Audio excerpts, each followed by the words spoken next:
حکم شرائط دسو سے میں ہوں عبدالقیوم صدیقی اور آپ ہیں اے کیو ایس کے ساتھ. مقدمہ وہی ہے سولین کے کورٹ مارشل کا. بانی پی ٹی آئی کے وکیل عزیر بھنڈاری کے دلائل مکمل ہو گئے ہیں، لیکن آج کی سماعت میں ایک طرف جنرل باجوہ کی توسیع کا معاملہ بھی زیر غور آیا تو بھنڈاری صاحب نے جی ایس پی پلس سٹیٹس بھی یاد کروایا عدالت کو، جبکہ عدالت ہی کی جانب سے پھر خطوط کا معاملہ بھی زیر بحث آیا. یہ آج کی جو دلائل تھے اور جو آج کے پروسیڈنگ تھی اس کے اندر کیا کچھ ہوا اس پر بات کریں گے. میرے ساتھ ہیں جناب ناصر اقبال صاحب اور جہاں زیب عباسی.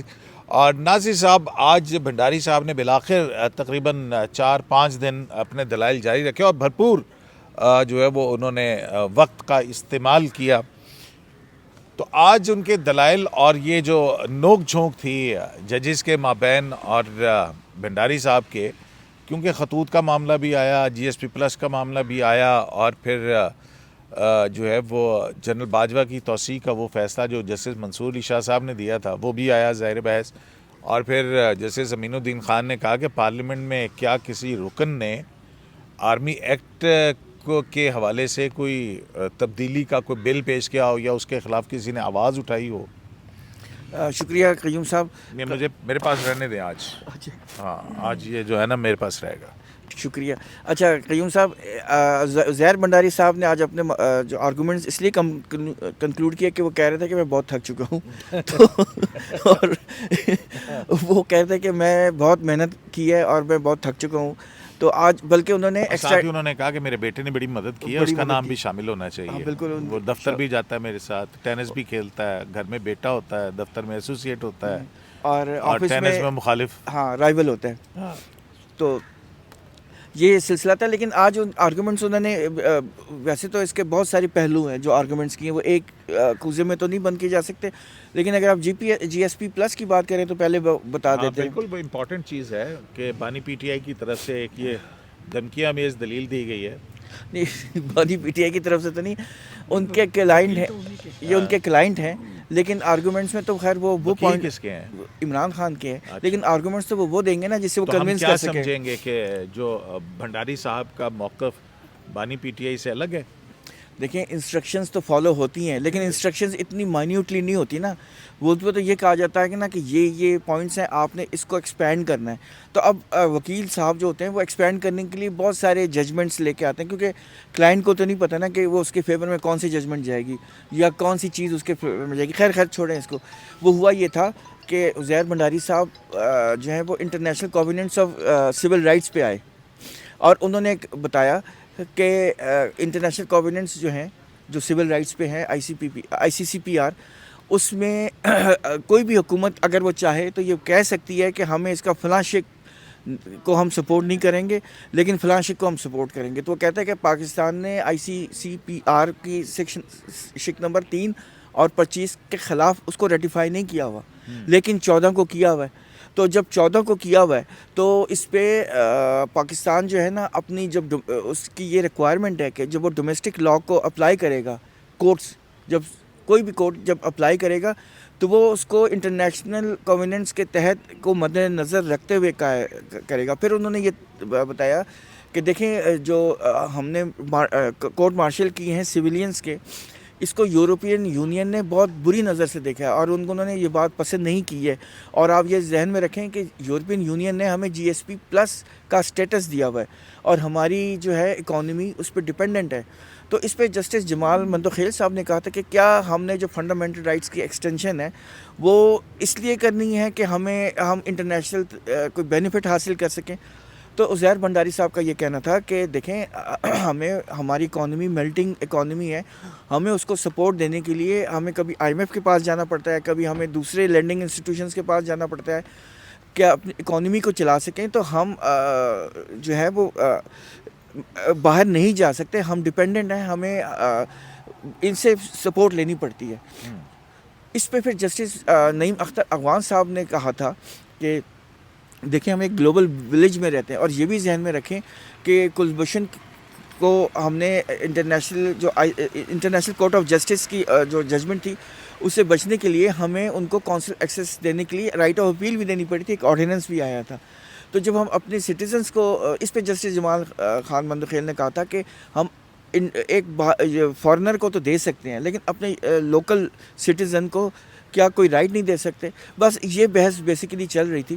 لیکن بات اس میں یہی تھا کہ آپ کو ہر صورت میں جو سپریم کورٹ تو جسٹس مسرت ہلالی نے پھر ہمیں کیا اسی کہا؟ سائڈ پہ آ رہا تھا تو انہوں نے کہا تھا کہ دیکھیں یہ جو اوبلیگیشنز ہیں جو ہے یہ فیڈرل گورنمنٹ نے پوری کرنی ہے, supreme court under no circumstances کوئی اوبلیگیشن کے انڈر ہے, مطلب ہماری یہ ذمہ داری نہیں ہے, یہ فیڈرل گورنمنٹ نے کرنی ہے. عزیر بھنڈاری صاحب نے کہا ہاں یہ بالکل آپ ٹھیک کہہ رہی ہیں, یہ ہمارے کام نہیں ہے, یہ سپریم کورٹ کا کام نہیں ہے, یہ فیڈرل گورنمنٹ کا کام ہے. ہاں بارش بھی جو ہے وہ تیز ہو گئی ہے, یہ میں نے آج صاحب پہلے بتایا تھا. تو وہ مجھے پتا ہے آپ محکمہ موسمیات ہیں. محکمہ موسمیاتی عقل اچھا بادل دیکھ کے تو بندہ سب بھی بتا سکتا ہے نا. نہیں 98% آج انہوں نے فور کاسٹ ہے تو بارش گائے بگائے ہوتی رہے گی. اچھا چلے اچھی بات ہے, بارش ہو جی بڑے عرصے کے بعد ہو رہی ہے. اور آپ نے ہماری بات نہیں سنی اور آپ نے ہمیں بارش میں بٹھا دی ہے. ہاں, کہاں بارش پہ بٹھا دی ہے یہ یار, دیکھیں یہ بارش. کہاں؟ یہ میرے سر سارا گیلا ہو چکا ہے آپ کا سر گیلا ہو چکا ہے, چلیں اچھی بات ہے. اور آپ کی ٹینٹ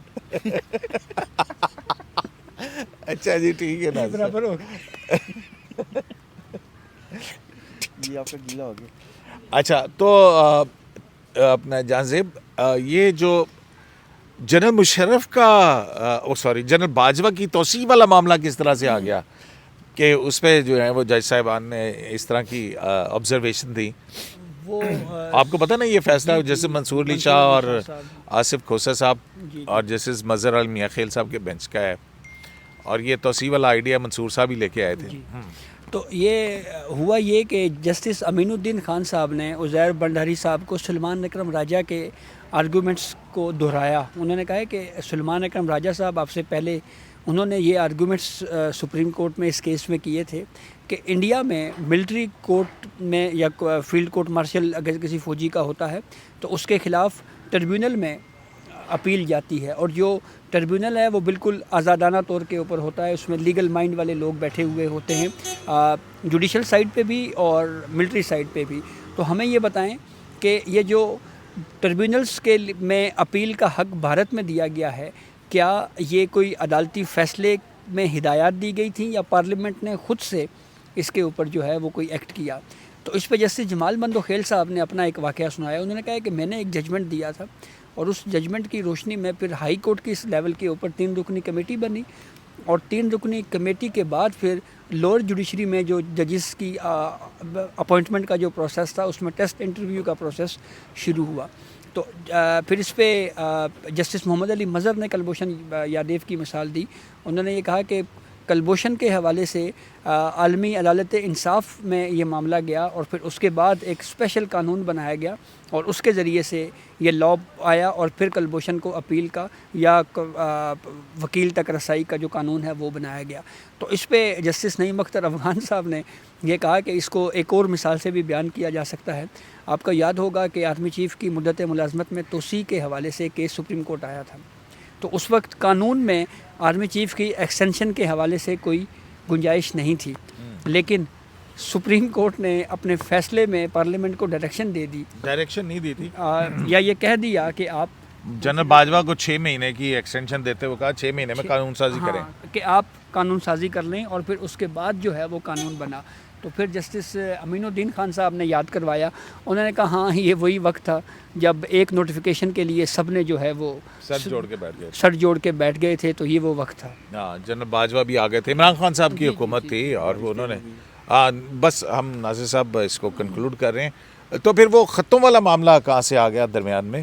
وہ بیسیکلی عزیر بھنڈاری صاحب نے آرگومنٹس کرتے ہوئے یہ کہا تھا, میں شارٹ کر دیتا ہوں, کہ انہوں نے کہا تھا دیکھیں آج کل تو یہ حالت ہے کہ جیل میں کاغذ بھی نہیں جانے دیتے, یہ آپ کو اعتزاز احسن صاحب نے بتایا بھی ہے, اور کیس کے اندر نہیں اس کے علاوہ بھی وہ اس جیل کے بارے میں بھی بات ہوئی تھی اڈیالہ جیل میں جہاں پہ بانی پی ٹی آئی کا ٹرائل ہو رہا تھا. بالکل, تو کہتے ہیں وہ اتنی سخت چیکنگ کرتے ہیں کہ کاغذ بھی نہیں جا سکتا. اس پہ جسٹس امین الدین خان صاحب نے کہا تھا کہ ہاں لیکن 2 پیج کے لیٹر آ جاتے ہیں. آپ کو یاد ہوگا کہ ایک لیٹر آیا تھا عمران خان صاحب کی طرف سے چیف جسٹس صاحب کو اور امین الدین خان صاحب کو, جو کہ کانسٹیٹیوشن بینچ کے ہیڈ ہیں اور اس کمیٹی کے بھی ہیڈ ہیں. تو وہ چیف جسٹس صاحب نے وہ لیٹر ریفر کر دیا تھا کانسٹیٹیوشن کمیٹی جو بنی ہوئی ہے اس کو. تو یہ اسی حوالے سے شاید ان کا انہوں نے ذکر کیا تھا کہ ہاں لیکن 2 پیج کے لیٹر بھی آ جاتے ہیں. تو اس پہ نصرت ہلالی صاحبہ نے پھر ایک آبزرویشن دی. انہوں نے یہ کہا کہ ہاں خطوط کا جو سلسلہ ہے وہ آج کل اس کے بڑے ویسے بھی تنازعات ہیں اور بڑے اس کے چرچے ہیں. ایک اور موقع پہ جب عزیر بنڈاری صاحب نے جب یہ بات کہی کہ ہمیں جو ہے اب اس تاثر سے نکلنا چاہیے کہ سب کچھ جو ہے وہ فوج ہی ہے، تو جب انہوں نے یہ جو کچھ بھی ہے فوج ہی کرتی ہے اس تاثر سے نکلنا، کہ ہمیں اس تاثر سے نکلنا پڑے گا، تو اس پہ بھی جسٹس مسرت ہلالی نے عمران خان کے وکیل سے یہ کہا کہ آپ جو بات کر رہے ہیں اور آپ کے موکل یعنی عمران خان جو بات کر رہے ہیں دونوں میں فرق آ رہا ہے. عمران خان کا یہ کہنا ہے کہ میں نے جو لوگ اختیار رکھتے ہیں یعنی اسٹیبلشمنٹ، میں نے صرف انہی سے بات کرنی ہے، تو آپ تو کچھ اور بات کر رہے ہیں. تو عزیر بنڈاری صاحب نے کہا ہے کہ دیکھیں جو کورٹ کے باہر ہو رہا ہے میں اس کے اوپر جو ہے کوئی بات نہیں کرنا چاہتا. تو جسٹس مسرت ہلالی صاحبہ نے کہا کہ یہ ایک فیکچوئل بات ہے، یہ کوئی پولیٹیکل کمنٹ نہیں ہے. لیکن اگر ہم آج کی پروسیڈنگ کے آرگیومنٹس دیکھیں تو اس میں عزیر بنڈاری صاحب نے جو بیرونی دباؤ ہے ملٹری کورٹس کے ایشو کے اوپر، یورپی یونین کا انہوں نے نام لیا، دیگر اور اس طرح کی اسٹیٹمنٹس کی بات کی، تو اس سے تو بالکل یہ لگ رہا تھا کہ جو باہر کا ماحول ہے اس کو عدالت کو آگاہ کیا انہوں نے. لیکن یہاں پہ جب جسٹس مسرت ہلالی صاحبہ نے ایک رائے دی تو اس کے اوپر انہوں نے کہا جی کہ نہیں جی جو باہر جو کچھ ہو رہا ہے وہ اس سے ہاں. اور دوسرا ناظر صاحب اب جو ہے وہ 26 ہے پھر 27-28 کو آئینی بینچ کے سامنے بھی جو ہے وہ عمران خان کی جو درخواستیں ہیں وہ بھی لگ گئی ہیں 9 مئی کی ایک اور درخواست ہے. 9 مئی کے جو بیل میٹرز ہیں وہ چیف جسٹس کے سامنے لگے ہوئے ہیں. وہ ہاں کمیشن بھی اور وہ جو سارا کچھ ہے تو وہ عمران خان صاحب کی 3 کے قریب وہ درخواست ہے آئینی بینچ کے سامنے، اور پھر 27-28 کو 9 مئی کے ریگولر بینچز کے سامنے وہ بیل کینسلیشنز کے بھی مقدمات ہیں. تو کیسے دیکھ رہے ہیں اگلے ایک ہفتے کے اندر آپ یہ ان تمام مقدمات کے حوالے سے؟ دیکھیں ہیکٹک تو ہے اور لیکن دیکھیں وہ اس لیے کہہ رہا ہوں ڈفرینٹ بینچز ہیں نا، تو ملٹری کورٹ بھی چل رہا ہوگا. لیکن یہ ہے کہ عمران خان صاحب کی جو یہ شکایت ہے کہ انہوں نے جو لیٹر لکھا تھا اس میں یہی تھا نا کہ جو ہماری پٹیشنز ہیں وہ نہیں دیکھی جا رہی، جس میں ہیومن رائٹس کے ایشوز ہیں، جس میں 1843 کے ہم نے پٹیشن دی ہیں، تو وہ شاید اب ان کی وہ شکایت اب دور ہو جائے گی. نہیں یہ تو پہلے بھی لگتی رہی ہے نا. حامد خان صاحب بھی تاریخ پہ تاریخ لے گئے نا. ایسے ہی ہے، پہلے بھی انہوں نے تاریخ لی. اور دوسرا یہ وہی سملر میٹر ہے جو ایک خط کے ذریعے عمران خان نے چیف جسٹس اور امین الدین صاحب کو بھجوایا ہے، اور اس پہ ایک ایکشن چیف جسٹس صاحب کے فورم سے وہ کرچ کے کمیٹی کو بھجوا چکے ہیں. اس میں بھی یہی بات ہے کہ جو عام انتخابات ہیں اس حوالے سے کمیشن بنایا جائے، 9 مئی کے واقعات کے اوپر کمیشن بنایا جائے. یہ درخواستیں بھی وہی ہیں. تو ایک ہی موقف جو ہے وہ مختلف سائڈوں سے ہو کے یہاں پہ آ رہا ہے. ایک کیس میں شیر افضل مروت وکیل ہیں، یہ وہی شیر افضل مروت ہیں جو آج کل یہ کہتے ہوئے پھر رہے ہیں کہ مجھے کیوں نکالا ہے پارٹی سے. تو بہت اہم دن ہے. اور اس میں اور اپنا فواد چودھری جو ہیں وہ بڑے الزامات لگا رہے ہیں وکیلوں کے اوپر، اور ناصر صاحب کے جی 90 کروڑ روپے والا معاملہ. اچھا وہ شیر افضل مروت بھی اسی قسم کی باتیں کر رہے ہیں. صاحب ایک تو زیادتی ہے نا. دیکھیں جو لوگ میں وہی بیان کرنے لگوں، آپ کو ہو سکتا ہے میری بات پسند نہ آئے. میں کہہ رہا ہوں کہ جو لوگ پارٹی کے ساتھ تھے اور انہوں نے بے تحاشا پارٹی کے لیے کام کیا ہوا ہے، ان کے ورکرز کے لیے کورٹس میں گئے، اپنے خرچے پہ ان کو بیلیں کرائی ہیں، بھاگ دوڑ کی ہے، یا پارٹی لیڈرز کو کوئی مسئلے ہوتے تھے وہی آگے ہوتے تھے، ان کو ایک پیسہ نہیں ملا. لیکن باہر سے کچھ وکلا نے آ کے کروڑوں روپے بنا لیے. باہر سے وکلا جن کے نام لے رہے ہیں وہ سلمان اکرم راجہ ہیں. وہ سلمان اکرم راجہ صاحب تو ہیں، لیکن سلمان راجہ صاحب ہمیشہ سے سیکرٹری جنرل تو نہیں تھے نا. نہیں لیکن وہ ان کے الزامات کی زد کے اندر تو فواد چودھری کے وہی ہیں نا، اور شیر افضل مروت کے الزامات. لیکن صدیقی صاحب مسئلہ یہ بھی ہے نا کہ وکیل مفت میں کیس تو نہیں لڑتا نا جی، فیس تو اس کو چاہیے ہوتی ہے. ہاں لیکن یہ جو ود ان دی پارٹی جو الزامات لگ رہے ہیں تو اس کے اوپر صورتحال میرے خیال میں واضح ہونی بھی چاہیے کہ یہ اگر کہا جا رہا ہے کہ یہ پیسے دیے گئے ہیں تو کس کو دیے گئے ہیں. کچھ ایسا نہیں، یہ بھی نہیں ہونا چاہیے. پاکستان تحریک انصاف کے میڈیا آفس کو چاہیے کہ جس وکیل کو جس کیس میں جتنی فیس دی ہے وہ ناظر صاحب ایک ٹویٹ کر دیں. دیکھیں نا ابھی میں آپ کو ایک مثال دے رہا ہوں چھوٹی سی.